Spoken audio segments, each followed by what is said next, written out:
Abra comigo nesta manhã a palavra de Deus que se encontra no Evangelho de Mateus, no capítulo de número 7. Eu lerei este versículo de número 28 e o versículo de número 29, Mateus, capítulo de número 7, estas palavras do Senhor Jesus Cristo.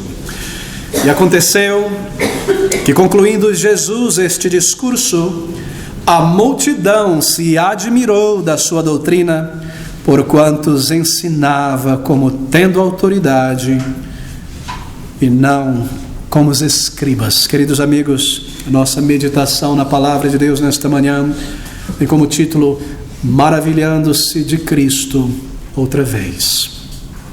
Nós chegamos nesta manhã a estes dois últimos versículos do capítulo de número 7 do Evangelho de Mateus. E o Senhor Jesus Cristo, Rei da Glória, tendo concluído o seu grande e glorioso sermão no versículo de número 27, Mateus toma agora para si a narrativa outra vez. E o que nós ouvimos no versículo 28 e 29 são as palavras de Mateus concluindo este glorioso sermão e fechando então este capítulo de número 27. Mas você se recorda que Mateus não nos informa que a reação dos discípulos ao sermão do monte, mas nós sabemos qual foi esta reação, porque lá em João capítulo de número 17, quando o Senhor Jesus Cristo, naquela grande oração sacerdotal pelos seus discípulos, ora ao Senhor, clamando e adorando ao Senhor, ele menciona os seus apóstolos, este número de discípulos, dizendo que eles guardaram a sua palavra.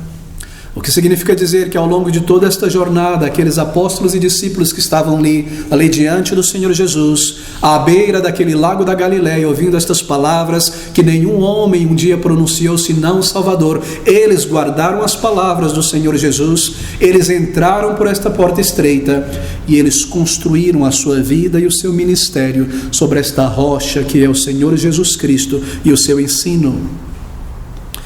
Ele não nos informa qual foi a reação desses discípulos aqui, mas ele nos informa sim que aquelas multidões curiosas, aqueles fãs do Senhor Jesus Cristo que o seguiam por todo lado, de uma parte para outra, eles reagiram de tal maneira que eles se admiraram do Senhor Jesus Cristo e se admiraram da palavra dele. Ele coloca dessa maneira: e aconteceu que, concluindo Jesus este discurso, a multidão se admirou da sua doutrina. Eles estavam admirados. E a palavra, na verdade, no original grego, é uma palavra muito mais forte do que admiração. O termo traz a ideia de que aquela multidão imensa de homens e mulheres estava petrificada ao ouvir as palavras do Senhor Jesus Cristo. Aquela multidão curiosa de seguidores do Senhor Jesus Cristo, ao terminar Jesus o seu discurso, ela estava maravilhada, ela estava petrificada, ela estava pasmada. A palavra é: eles estavam estupefatos. Eles estavam parados de boca aberta, sem reação, considerando talvez brancos em sua fisionomia, por terem ouvido aquele discurso do Senhor Jesus Cristo e compreendido as palavras do Salvador. Eles estavam admirados, estupefatos. E esta não seria a última vez em que homens e mulheres, ao ouvirem as palavras do Senhor Jesus Cristo, ficariam paralisados, estupefatos, surpreendidos pelo inesperado conteúdo e o ensino do Salvador e da autoridade do Senhor. Em João, por exemplo, capítulo de número 7, no versículo de número 46, nós lemos a respeito de alguns soldados que foram enviados pelos fariseus, os sacerdotes, para prenderem e arrastarem o Senhor Jesus Cristo. Mas eles, ao saírem e irem em direção ao Senhor Jesus Cristo, que estava ensinando em um determinado local do templo, eles cometeram um grande erro. E no lugar de seguirem e logo colocarem as suas mãos sobre o Senhor Jesus Cristo e o prenderem e o trazerem de volta, eles cometeram o erro de pararem primeiro para ouvir o Senhor Jesus Cristo. E nós lemos que eles voltariam estupefados, de mãos vazias, sem nenhuma explicação a dar aos líderes, senão dizer: jamais alguém falou como este homem. E nós lemos essas palavras de João no capítulo 7, versículo 45, e os servidores foram ter com os principais sacerdotes e fariseus, e eles lhes perguntaram: por que não o trouxestes? Responderam os servidores: nunca homem algum falou assim como este homem. E este sentimento, esta impressão haverá de ser repetida muitas e muitas vezes, quando homens e mulheres param para ouvir a palavra do Salvador e o conteúdo do seu sermão, e a sua pessoa e a sua autoridade, eles ficaram paralisados, tomados, algo que eles nunca viram, algo que eles nunca tinham ouvido antes, um homem de Deus falando da parte de Deus, coisa que eles nunca tinham ouvido na face da terra. Mas, queridos amigos, por que desse estado de choque? Por que desse estado de admiração completa, este maravilhamento elevado ao ouvir o Senhor Jesus Cristo, ao vê-lo? Porque ao olhar para o Senhor Jesus Cristo, eles não veriam em Jesus Cristo nada fora do comum em seu corpo, em sua pessoa, em sua apresentação física. Ele se parecia, em todos os seus modos, ser tão normal, um judeu comum, um judeu da Galileia, sem instrução formal, rabínica, um homem que não passou pela universidade, que não se sentou aos pés de Gamaliel. Ele não a chamava a atenção. Ele era um judeu daqueles rincões distantes da Galileia, do interior. Ao olhar para ele, eles viam um homem vestido de roupas comuns, com um sotaque do interior provavelmente. Ali não havia grandeza física como aqueles judeus que se vestiam com pompa. Não havia aquela característica em sua vestimenta de um sacerdote ou de um rabino com suas cores, aquelas coisas todas. Por que eles ficaram assim? Porque eles ficaram pasmados, tão tomados? Bem, não há nada de mistério em tudo isso. Nenhum milagre foi realizado pelo Senhor Jesus Cristo quando ele falava todo o sermão. É o ensino, não houve ali nenhum milagre que os tenha tomado do sobrenatural. Queridos amigos, foi simplesmente o efeito que ouvir a voz de Deus produz no coração humano.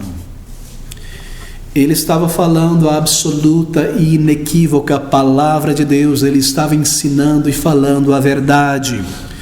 Mas ele falava esta verdade não simplesmente como alguém que a tivesse aprendido, como os rabinos aprendiam, mas como alguém que havia experimentado a verdade, como alguém que ao final das contas era idêntico à verdade. Ele disse um dia: eu sou a verdade. E ali ele apenas não falava apenas como dando testemunho da verdade de Deus, mas alguém que falava sobre o que sabia. Ele falava e ele sabia sobre o que estava falando, porque não havia em Jesus apenas estilo, ali havia substância, experiência e poder. Ele falava da verdade, testemunhava da verdade, como sendo ele próprio a verdade de Deus revelada neste mundo. Ele iluminava a mente dos homens que entravam em seu campo de influência, porque ele é a verdade de Deus revelada. E deve ser dito que juntamente com essa extraordinária natureza de suas palavras de verdade, deve ser também adicionado o profundo amor e o cuidado do Salvador pelos seus discípulos ao ensiná-los. Ele não era apenas um mestre Israel, como os rabinos que se assentavam em uma mesa. Ele dava com proposições, com argumentos, trazendo diante dos ouvintes uma palavra, uma verdade. Não, em seu ensino ele buscava as pessoas, alcançá-las na mente, na alma e no coração e transformar a sua vida. O Senhor não falava apenas como aqueles fariseus, aqueles sacerdotes. A palavra do Senhor Jesus era sempre profunda e desafiadora, mas era sempre uma palavra refrescante, uma palavra que trazia conhecimento, uma palavra que iluminava a mente e aquecia o coração pela luz da verdade. Mas Mateus termina este capítulo nos informando que aqueles discípulos, ou melhor, que aquela grande multidão ficou admirada do Senhor Jesus Cristo. E aqui nós estamos nesta manhã, queridos amigos, no dia 11 de agosto do ano de 2019. E depois de considerarmos minuciosamente, palavra por palavra, deste glorioso sermão do Senhor Jesus Cristo por meses, se você se colocou ouvindo a palavra de Deus, e você colocou nestes dias e meses a sua mente, o seu coração em ouvir a palavra de Deus, e a ouviu como o próprio Senhor Jesus Cristo ensinando, como a voz de Deus, Então as palavras do Senhor Jesus Cristo, tendo sido ouvidas por crentes genuínos, nós devemos concluir que assim como aqueles discípulos que ouviram pela primeira vez à beira daquele lago da Galileia, nós não estamos tão afetados pela grandeza do ensino quanto pela grandeza do pregador, o Senhor Jesus Cristo. Mateus, ele passa do ensino do Senhor Jesus Cristo em sua narrativa para lidar com o pregador, com o próprio Senhor e Salvador, o mestre, o pregador aqui. Ao concluir este registro do Sermão do Monte com essas palavras, a questão principal que Mateus deixa no final deste capítulo 27:7 diante de nós aqui nesta manhã, ao terminar este Sermão do Monte, ao concluir o capítulo de número 7, guiado pelo Espírito Santo de Deus, a questão que Mateus coloca diante de nós não é o que você pensa deste grande sermão, mas sim o que você pensa deste grande mestre. E tendo concluído estas palavras, ele nos diz: a multidão se admirou da sua doutrina, porquanto os ensinava como tendo autoridade e não como os escribas.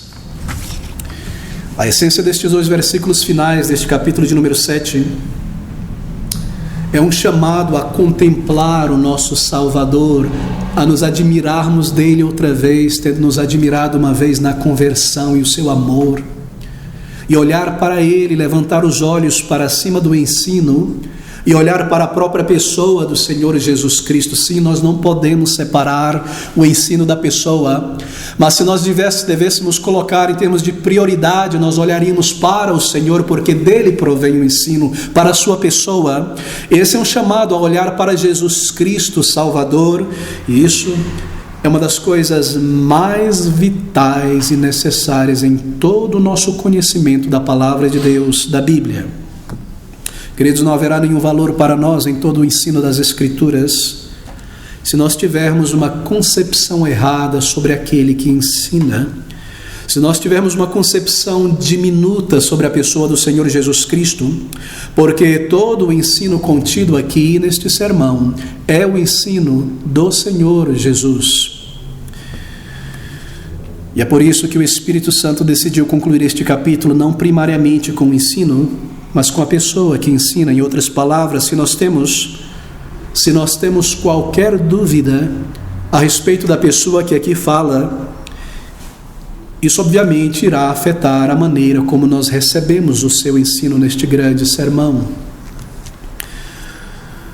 Mas se por outro lado, se nós de fato cremos e mantemos isto em mente, na frente de nossas mentes, todas as vezes que abrimos estas palavras para lê-las, para estudá-las, que o homem que pronuncia estas palavras é nenhum outro senão o próprio Filho de Deus, o Deus que trouxe à existência os céus e a terra. Então essas palavras, elas terão um peso de solenidade, gravidade em nossa consciência. Todas as vezes que ao longo da semana nós abrirmos a palavra de Deus, se nós lembrarmos que é Ele quem fala, esta é a sua voz, a voz divina, então essas palavras sairão daqui para nossa mente e coração com um peso de solenidade, grande gravidade, e elas comandarão de nós uma resposta e uma submissão a Deus. Por que é que muitos crentes em Jesus Cristo seguem anos após anos, sem que as suas vidas sejam tocadas e mudadas, e Cristo não é Senhor de suas vidas, senão porque eles abrem estas páginas como meros estudantes universitários a dissecarem um livro qualquer que seja. Eles não tomam esta palavra como a voz divina falando, e por isso talvez não haja um senso de gravidade, e não há uma submissão a Deus, e ela não nos transforma. Queridos, esta é a resposta, porque muitas vezes não há crescimento espiritual, porque muitas vezes nós estamos indolentes ao ouvir a palavra de Deus, ela não nos afeta, é conversa para boi dormir. Eu abro em casa a palavra de Deus, e eu a tomo como um mero livro a ser lido alguns versículos, porque eu tenho esquecido que esta é a voz de Deus registrada na palavra de Deus. Mas se nós tomarmos desta maneira, então este peso de verdade e gravidade comandará de nós uma resposta de submissão à vontade de Deus. E assim, queridos amigos, quando você lê este livro, e você em tua mente, tua consciência, diante de uma verdade ou dever, você é tentado a explicar certas coisas de maneira evasiva, para reduzir a tua responsabilidade e o teu dever. Então nós devemos recordar que, considerando e julgando a palavra de Deus em nossa mente, nós estamos considerando e julgando as palavras do próprio Filho de Deus. E se nós somos sérios e agimos desta maneira, então nós seremos transformados pela submissão à palavra do Senhor. Oh, queridos amigos, nós queremos olhar nesta manhã para o nosso bendito Salvador, o Senhor da glória, e contemplá-lo como ele é revelado aqui por Mateus, nestas páginas eternas. E para fazer isso nesta manhã, nós precisamos estender um pouco este texto, e eu chamo agora você a abrir a palavra comigo na carta do apóstolo Paulo aos Colossenses, no capítulo de número 1. Nós leremos estes versículos de número 12 a 19. Colossenses capítulo 1. Aqui nós temos um retrato fidedigno do mestre que pronunciou este grande sermão do monte, o nosso Senhor e Salvador. Colossenses 1, versículo 12.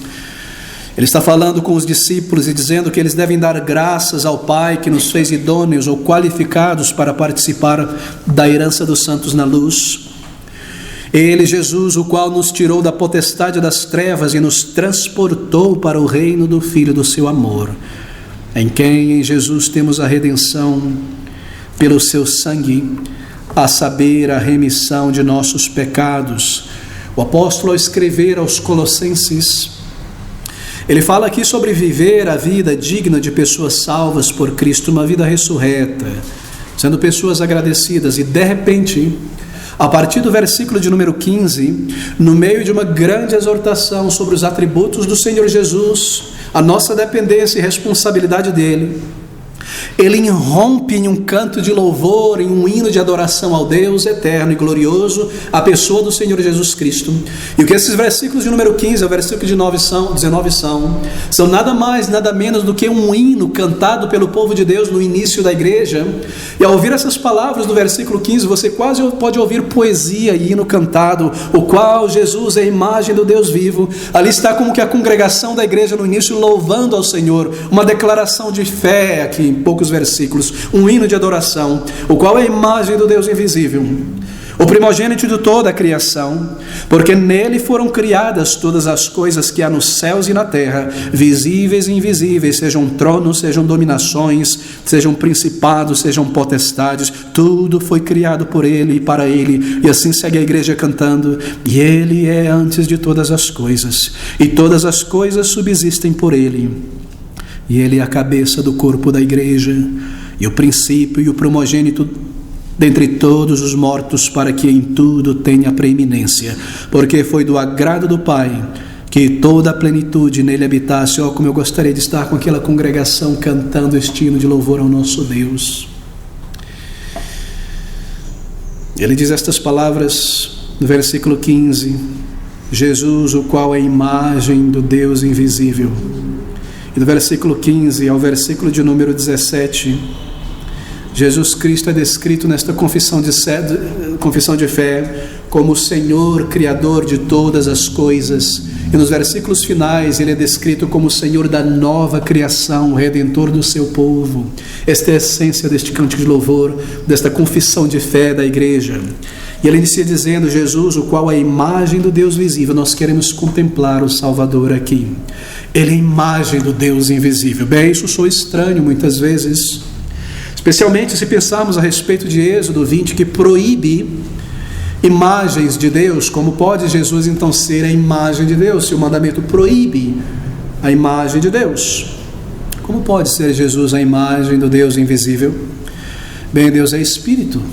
Ele não possui cabeça, tronco, membros, braço, etc. Mas Jesus Cristo possui tudo isso. Ele é o Deus que se fez homem, de fato ele se tornou homem. Ele não era um mero espírito, ele era um corpo, sim. Ele possuía todos os atributos físicos e humanos que nós possuímos, porém sem pecado. Como pode Jesus ser a imagem de Deus que não possui um corpo? Bem, queridos amigos, quando a Bíblia diz que Cristo é a imagem do Deus vivo aqui nestas palavras, e que nele nós vemos a Deus, o apóstolo quer dizer que Jesus Cristo é a imagem moral de Deus. O caráter de Deus se encontra em Jesus, o conhecimento de Deus está em Jesus Cristo, os atributos de Deus estão perfeitamente presentes em Jesus Cristo. Deus, em sua essência visível, está em Jesus. Embora Deus seja invisível, em Jesus nós podemos ver a Deus. Os atributos da divindade estão no Senhor Jesus Cristo. Essa é uma declaração, obviamente, da divindade de Jesus. O que quer dizer que Deus, o que quer que Ele seja, Cristo Jesus o é, tão Deus quanto o Pai, tão Deus quanto o Espírito. Aqueles irmãos de Colossos deveriam ser lembrados destas coisas, e nós devemos ser lembrados delas também, para que quando alguém que nega esta verdade bata a tua porta aos sábados, você esteja preparado para defender esta verdade, dizer como Paulo no capítulo 2, no versículo de número 9, porque em Jesus Cristo habita corporalmente toda a plenitude da divindade. Ele é a imagem revelada do Deus vivo a nós, porque Ele é o Deus vivo encarnado. E ele segue dizendo nestas palavras no versículo de número 15, o qual é a imagem do Deus invisível, então o primogênito de toda a criação, primogênito. Bem, estaria Paulo dizendo que houve um tempo em que Cristo não existia, e então ele foi criado primeiro de toda a criação. Algumas seitas gostam de usar este versículo para negar a divindade de Jesus. Estaria Paulo afirmando isso? Bem, se Cristo é eterno, como pode ser dito que Ele é o primogênito de toda a criação? Veja o versículo de número 16, a luz está aí. O qual é a imagem do Deus vivo, porque nele foram criadas todas as coisas que há nos céus e na terra, visíveis e invisíveis, sejam tronos, dominações, principados, potestades. Observe, tudo foi criado por Ele e para Ele. Ele é o Criador de todas as coisas. Ele não poderia ter sido criado. O termo primogênito no Antigo Testamento é o mesmo termo ou ideia utilizado aqui no Novo Testamento. O termo no Antigo Testamento representa o primogênito, representa o filho homem que nasceu primeiro. Ele possui um lugar de primazia na família, ele daria a liderança da família. Primogênito também não significa apenas o primeiro que nasceu, mas aquele que recebeu a especial atenção. Jacó é o meu primogênito e não Esaú. Assim, na literatura do Antigo Testamento, amigos, primogênito representa a primazia, e esta é a expressão utilizada pelo apóstolo Paulo. Cristo possui a primazia. Isso se refere à humanidade, obviamente, à encarnação dele entre todos os homens.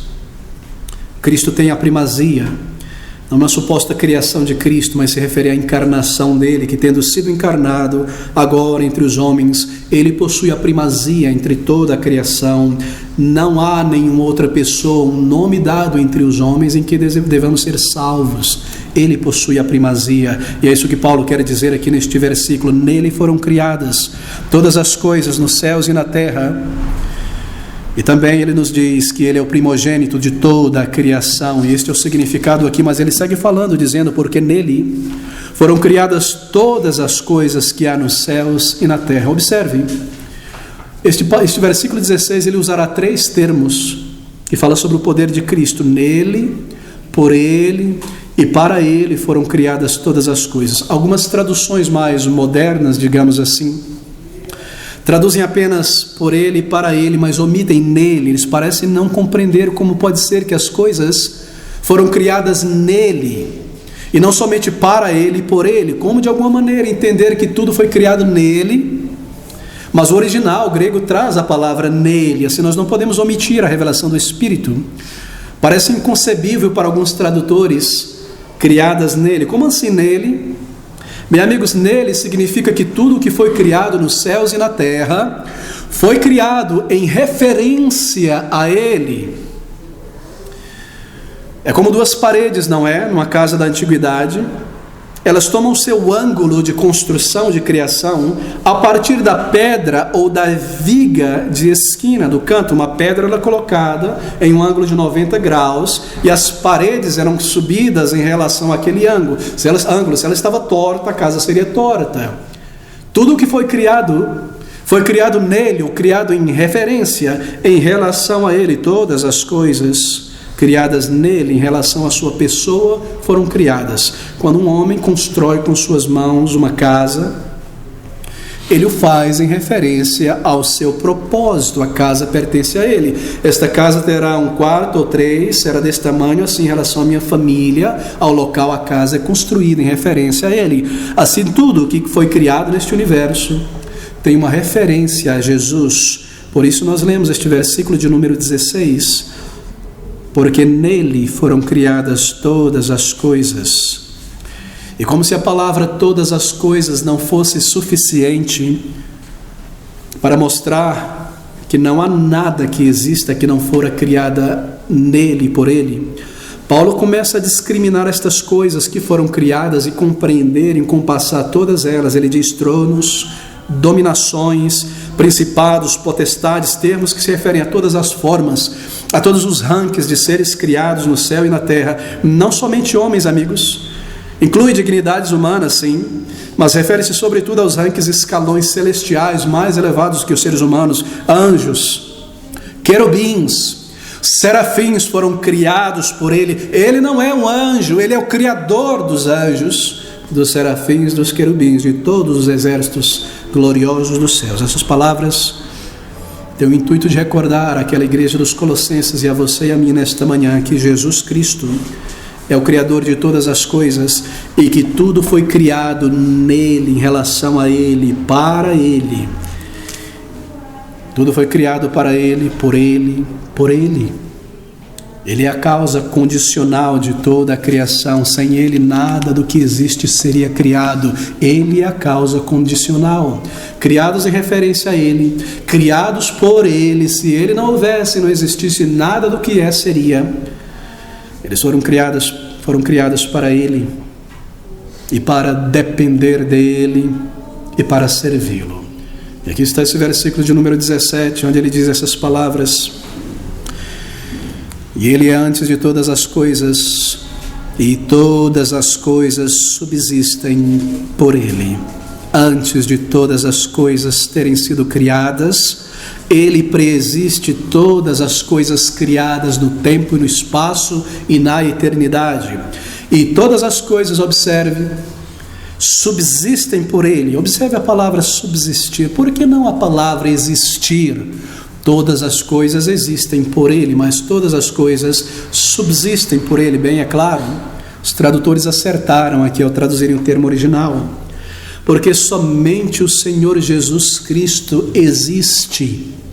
Somente ele possui existência, somente ele tem vida em si mesmo. Nós subexistimos, nós adquirimos e derivamos a nossa existência dele, que é a verdadeira existência. Nós retiramos a nossa existência dele, isso mostra a nossa relação e independência a ele. Todas as coisas que existem, subexistem por causa dele. E essa palavra também poderia ser corretamente traduzida como mantém.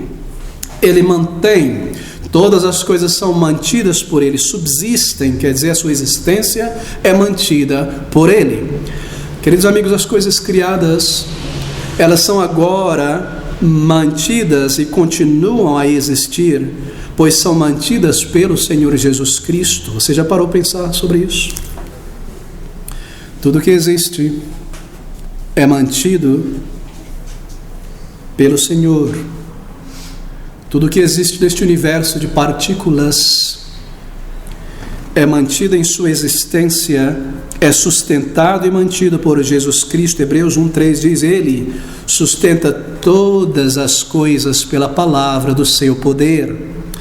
Se não fosse assim, este universo em que nós existimos fisicamente teria já se desmantelado, teria já se afastado, não é? O universo, pense sobre ele, é como um exército, não é? Um batalhão ali formado, unido em seus ranks. E o Senhor Jesus Cristo diz em ordem, e eles estão em ordem. E no momento em que ele disser um dia, no final dos tempos, disperse, então este universo será decomposto, e ele o trará à existência novamente como um novo universo composto pela mesma palavra do seu poder que ele declarou um dia lá no princípio: haja luz, e houve luz, e todas as coisas passaram a existir. Se não fosse assim, todo o universo desmantelaria. Você sabe que o tijolo básico da construção da matéria de todo o universo é o átomo, não é? Que é formado por outras partículas menores, mas que estão unidas em um átomo. A força, você já pensou sobre isso, que mantém aquele átomo, os elétrons em volta, não é? Os neutrinos, próton, unidos ali, e eles unidos a outros, formando moléculas e moléculas, tudo que existe em nossa volta, estruturas. A força que mantém, a cola que mantém estas coisas unidas, que mantém as partes deste tijolo, desta unidade, é a vontade de Cristo. É porque Ele desejou e comandou que o universo mantenha-se intacto, inteiro. Ele é o regente do universo. Ele é o regente do destino humano. O seu destino e o meu não é governado por planetas, estrelas e horóscopos, mas pelo próprio Criador dos planetas, das estrelas, das constelações. É a sua vontade que me mantém vivo aqui. Ele está consciente da minha vida porque Ele determinou isso deste dia. Que este prédio não desmorone, foi porque Ele declarou que estes tijolos, esses átomos, permanecessem em seu lugar, até o dia em que Ele determinou. Ele é o Senhor da glória, Ele é o Criador, Ele é o regente do universo.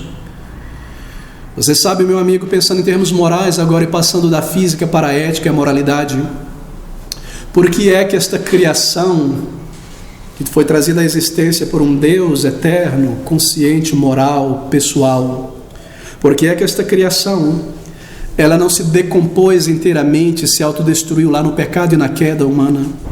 Cristo é a razão. Ele mantém este planeta Terra em sua inclinação, girando em torno do seu eixo, enquanto toma suas jornadas em torno do céu, do sol. Ele é a razão porque o mundo e o universo não foi derretido e completamente destruído.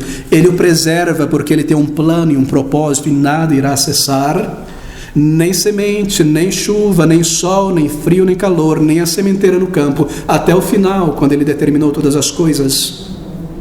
Porque a terra não abre a sua boca, como abriu ali no livro de Números, engoliu os pecadores de Israel, e não faz exatamente isso hoje, em tantas partes do Brasil, em todo lugar, engole tantos e tantos homens e mulheres rebeldes contra a palavra de Deus.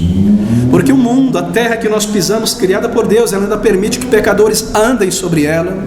Porque a terra não recusa em trazer a erva do campo e produzir comida para o estômago de pecadores, tendo sido criado por um Deus santo, para que o homem tire o seu sustento dela, embora pecando contra o seu Criador, e coma e dorma para pecar contra Deus. Jesus Cristo é a razão. Porque o sol não brilha tão mais forte, nos consome ao permitir tanto pecado no universo, por causa de Cristo. Porque Ele determinou que Ele viria a este mundo, e Ele cumpriria toda a justiça, e Ele ressuscitaria, e Ele determinaria um tempo em que milhões e milhões de homens e mulheres ao longo da história, em toda a cultura, seriam reunidos e salvos, até aquele dia, quando Ele determinou outra vez entrar no tempo e no espaço, para trazer à conclusão a história humana e dar início à era eterna. Por causa dele que as pessoas não saem se matando a todo tempo nas ruas, se mordendo. Ele refreia a maldade, ainda embora pareça que esta maldade seja tão gritante e poderosa. É por causa de Jesus que nós estamos aqui nesta manhã.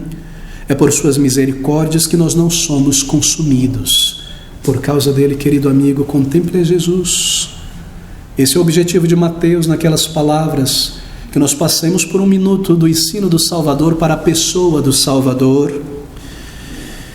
Esse quarto versículo nos ensina, com toda a clareza da verdade, ainda em Colossenses, que no que se refere à divindade, Jesus é Deus, e que no que se refere à criação, Ele é o Criador e a razão da criação. Então, o versículo de número 18, nós lemos aqui: e Ele é a cabeça do corpo da igreja, Ele é o princípio e o primogênito dentre os mortos, para que em tudo tenha preeminência. Bem, o apóstolo afirma a preeminência de Cristo. Ele é a cabeça do corpo, que é a igreja. A cabeça está mais elevada que o corpo.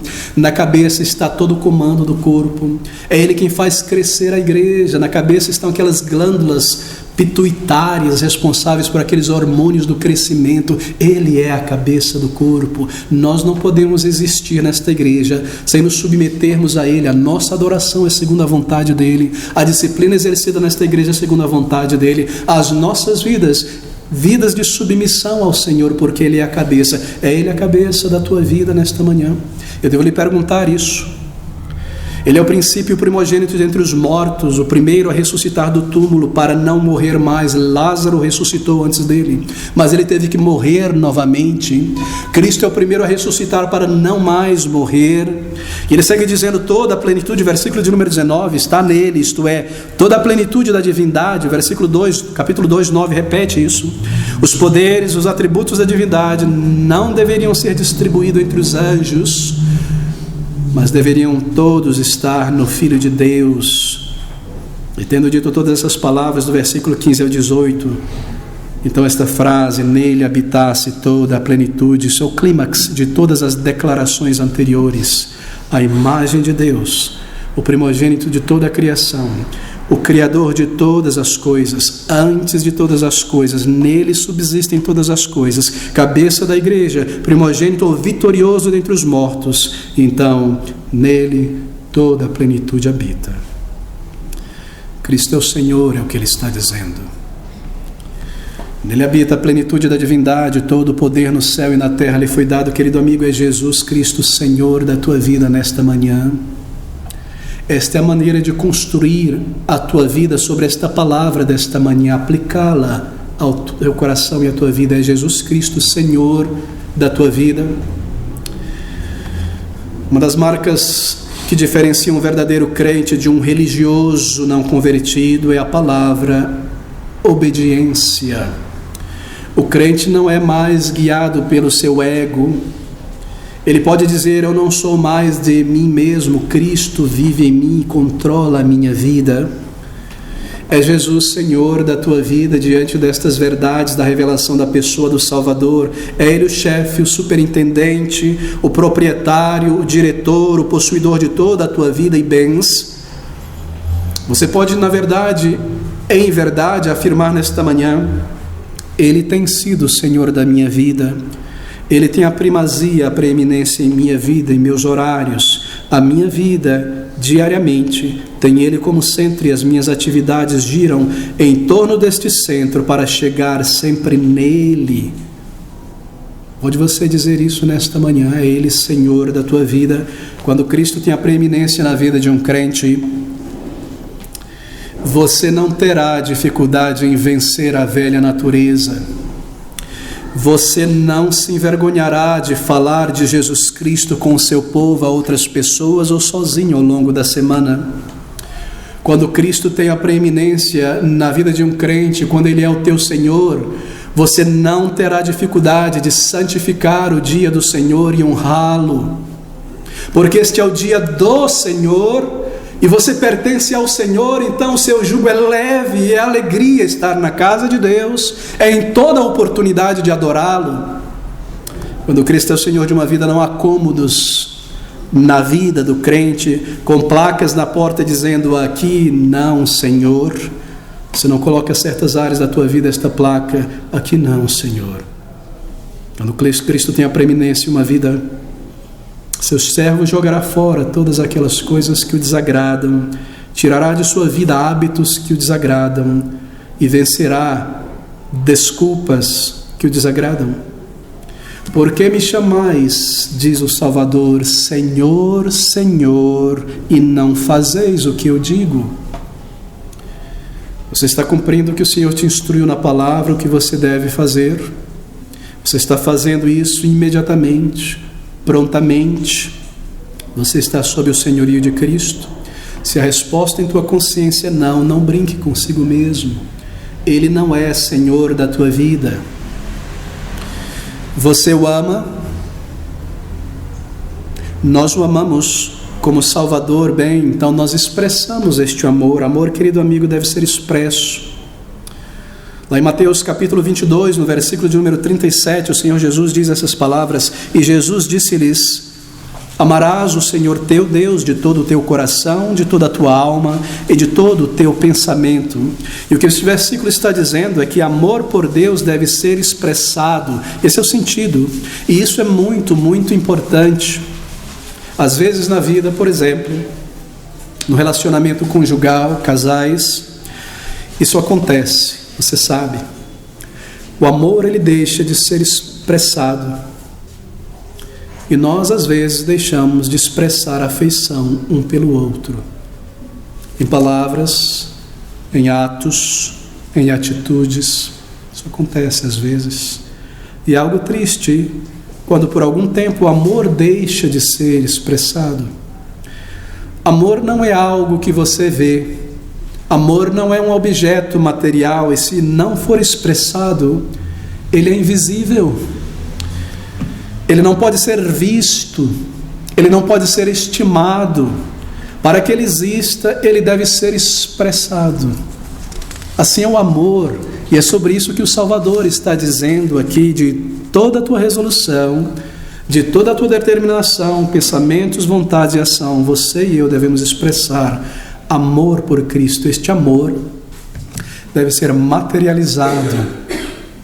Deixe-me mencionar rapidamente alguns elementos que são componentes desse amor por nosso Salvador.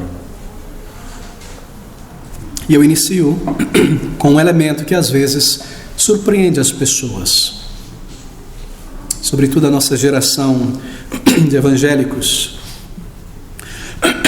Amor por Cristo, ele envolve, este é um componente essencial, inicial do amor por Cristo a ser expresso. Amor por Cristo envolve reverência.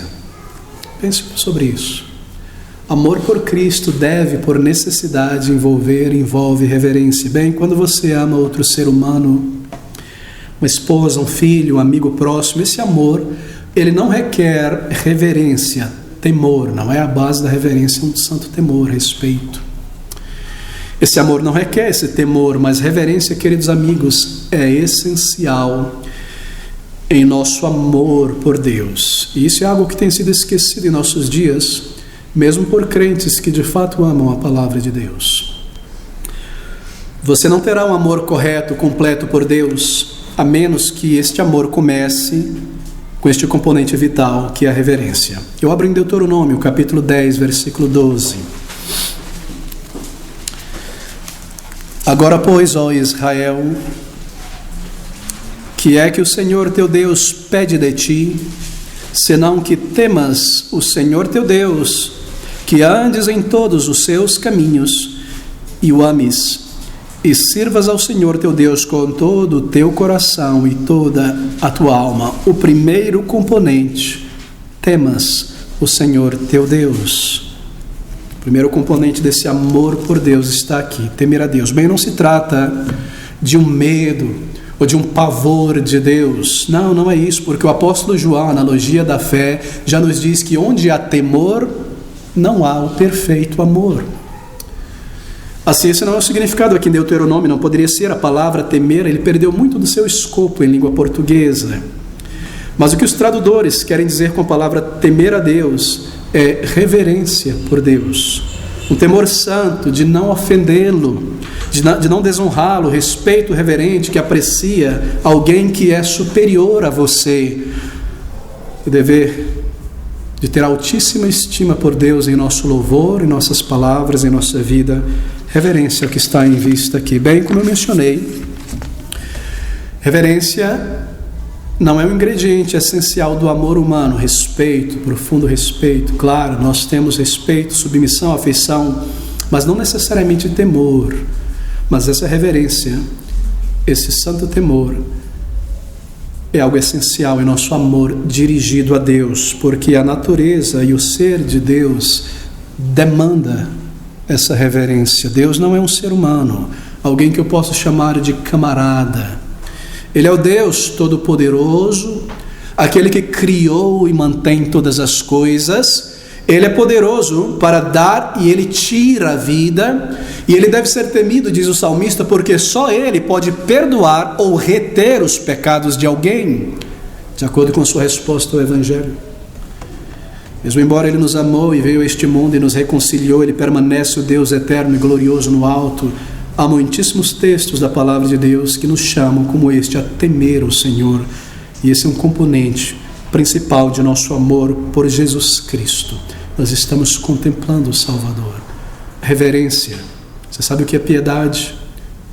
É profundo respeito, profundo amor por Cristo. O nosso amor pelo Senhor Jesus seria bastante errado em sua essência e em sua expressão, se não começar com tremenda reverência por Ele, como Deus soberano.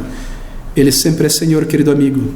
Ele nunca deixa de ser Senhor. E a nossa adoração, que é a expressão do nosso amor e o nosso serviço na casa de Deus, chegar no horário, fazer o nosso trabalho, é uma expressão do amor por Deus, deve ser sempre reverente. E reverência, nesses casos práticos, quer dizer não envergonhá-lo, não desonrá-lo em meu serviço. É por isso que nós nos sentimos bastante desconfortáveis com a adoração chamada contemporânea, a adoração da performance humana, antropocêntrica, da projeção da habilidade humana no instrumento, na voz, da expressão do ego, quando isso está na adoração ao Deus Santo e Eterno, pessoas que não parecem ter um grama de humildade e reverência por Deus em sua adoração. Mas a nossa adoração e serviço é a expressão do nosso amor, e o nosso amor inicia com santo temor. E reverência, queridos amigos, deixe-me mencionar isso, tão importante. Reverência molda o nosso caráter. Você já percebeu, talvez inconsciente você já tenha percebido passando por igrejas, quando o padrão da adoração é diminuído, então o padrão da vestimenta das pessoas também é reduzido. E quando o padrão da vestimenta é reduzido, então o padrão da conduta moral também é reduzida. E quando a conduta moral é reduzida, então a nossa apreciação e submissão à palavra de Deus é tremendamente reduzida. Reverência começa no lugar da adoração. Uma reverência gloriosa, sincera, jubilosa a um Deus santo e glorioso molda a minha maneira de vestir. Eu não posso projetar sensualidade. Eu não posso escolher uma calça que cola e delineie as coisas que deveriam estar tampadas. Eu não posso projetar o ego quando eu estou diante de um Deus santo, santo, santo. Molda a minha vestimenta. E porque eu estou adorando a um Deus santo de uma maneira digna, a minha conversação e o meu proceder será de acordo com isso. E a minha conversação também, e o meu amor e submissão à palavra de Deus. Reverência começa no lugar da adoração. Deixe-me mencionar um segundo componente de nosso amor pelo Senhor Jesus Cristo, e é este: amor obedece o Salvador, amor é obediente. Este maravilhoso versículo de João 14, versículo de número 15, estas palavras afirmam isto. Essas são daquelas palavras, mais uma vez, para ser impresso e colocado em um quadro. Você já deve ter muitos em tua casa nessa altura, não é? Se me amais, guardai os meus mandamentos. Amor aqui significa obediência. É melhor obedecer do que sacrificar, orar, louvar, insistir em adorar. Se me amais, guardais os meus mandamentos. Isso dá expressão, querido, de que o nosso amor por Cristo equaciona amor por Deus como obediência a Ele. E amar o Senhor é amar, então, o que? A lei do Senhor. Todo crente está debaixo da lei moral, dos 10 mandamentos. E nós obedecemos a palavra do Senhor de outras formas também. Todas as suas instruções, todos os seus métodos para a igreja e para a vida do crente, o que Ele estabelece, requerem sua adoração. E nós estamos ansiosos, se amamos a Cristo, por aprender a sua vontade. E essa é a maneira que Ele estabeleceu, essa é a maneira que Ele prescreveu, é assim que Ele deseja que eu o sirva, essa é a maneira que Ele irá abençoar, então é assim que nós seguiremos. Isso está de acordo com a vontade de Cristo? Isso irá honrar, glorificá-lo? É assim que nós faremos. Nós abraçaremos esta maneira de adorar, de servir, de disciplina, de comunhão, de estar juntos, de evangelizar, o que quer que seja, de acordo com a vontade revelada pelo Salvador. Queridos amigos, você é desafiado pela palavra de Deus. E quando você aprende algo na palavra que é descrita aqui como a vontade de Deus, você obedece, você muda os teus caminhos errados para mostrar tua submissão e amor por Deus, e você imediatamente começa a reorganizar teus caminhos para honrá-lo, para obedecê-lo, e mudar hábitos e horários, e tomar disciplinas, e reorganizar as prioridades, porque você o ama, porque Ele é o teu Senhor. Seja sempre desafiado pela palavra de Deus quando ela falar a tua consciência e coração. Você ama a Deus e você é desafiado por sua palavra, e ela te molda. E é uma das maneiras que nós expressamos amor por Deus, obediência à palavra de Deus. Às vezes eu vejo isso acontecer. A palavra de Deus é pregada e certos deveres, de uma maneira simples, direta, para que não haja dúvida, são expressos e comunicados. Por exemplo, o dever da hospitalidade como povo de Deus. Receber bem os visitantes com seriedade, inteligência e com apreço, dar atenção. Graças a Deus não é o que acontece em nossa igreja, mas o culto termina em alguns lugares e os visitantes estão por ali, mas os membros estão em suas panelinhas. E fulano só conversa com fulano, e eu só converso com fulano. É triste, não é? Quando nós não somos desafiados pela palavra de Deus.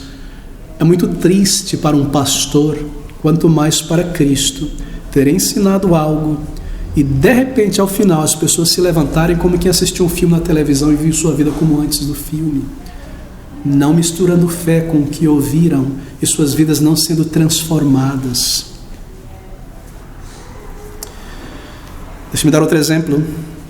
A palavra de Deus está falando sobre relacionamentos, e isso está sendo explicado, e sobre gentileza uns com os outros, interesse uns pelos outros, e o culto terminasse e as pessoas durante a semana seguissem fofocando, mandando mensagens de maledicência,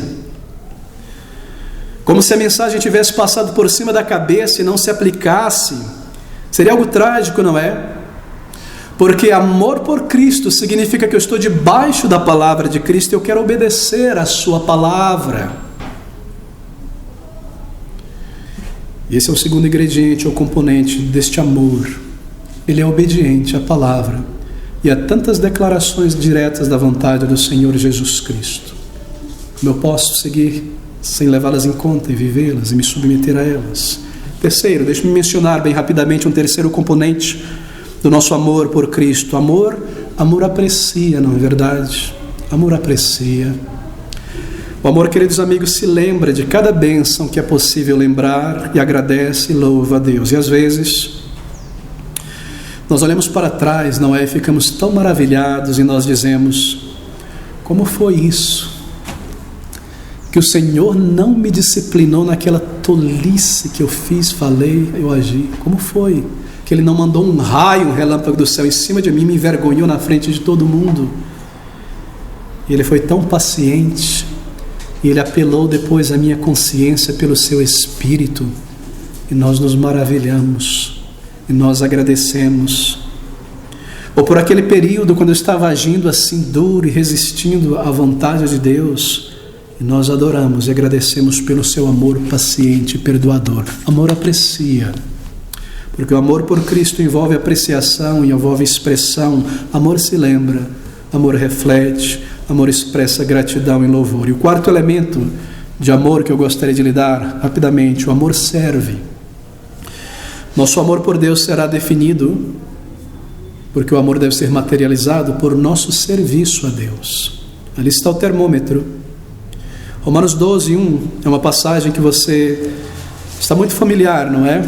Paulo diz: rogo-vos, pois, irmãos, pela compaixão de Deus, que apresenteis os vossos corpos em sacrifício vivo, santo e agradável a Deus, que é o vosso culto racional. O culto de estar presente na igreja, o culto de estar com o teu corpo presente. Você sabe isso, é um cantor ímpio que diz, né? Eu quero estar com o meu corpo na rua, batalhar, reivindicar. pôr o meu corpo está na casa de Deus, não são meus bons pensamentos.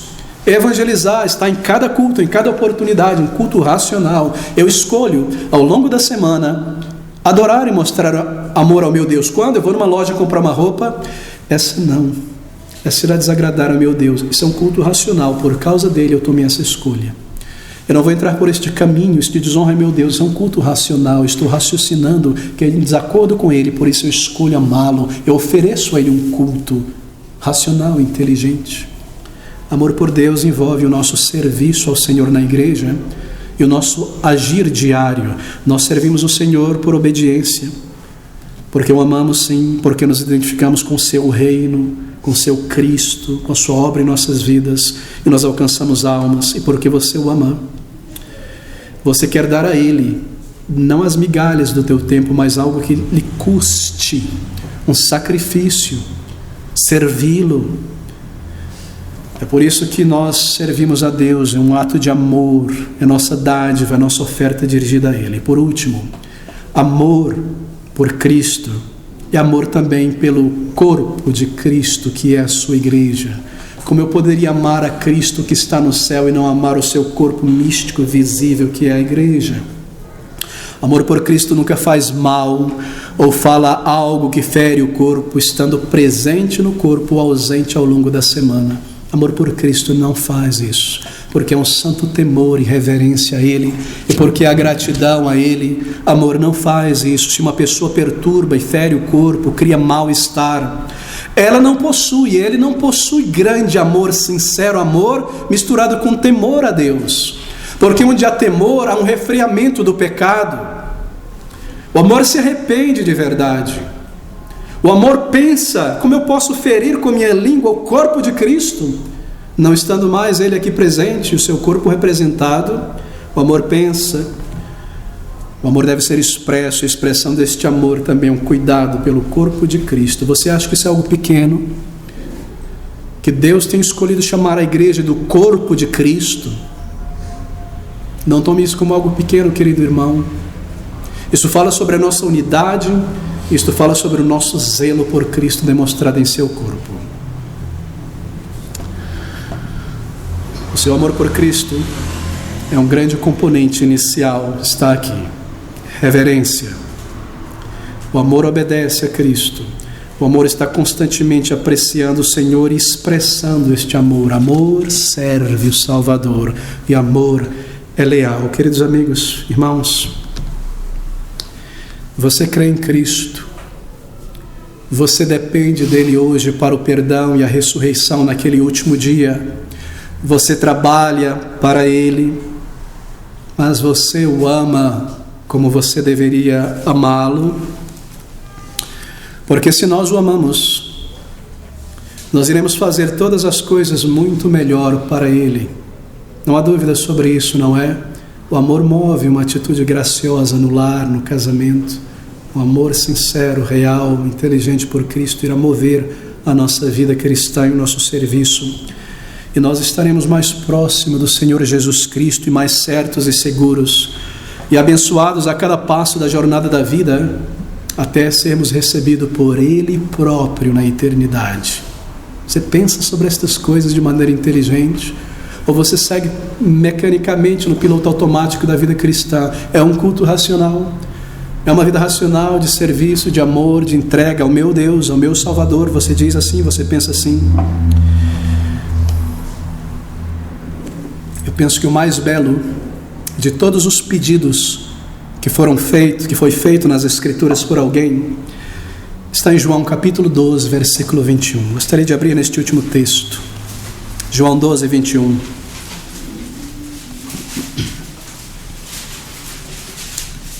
Estes discípulos chegam, alguns dos discípulos do Senhor Jesus Cristo, em João 12,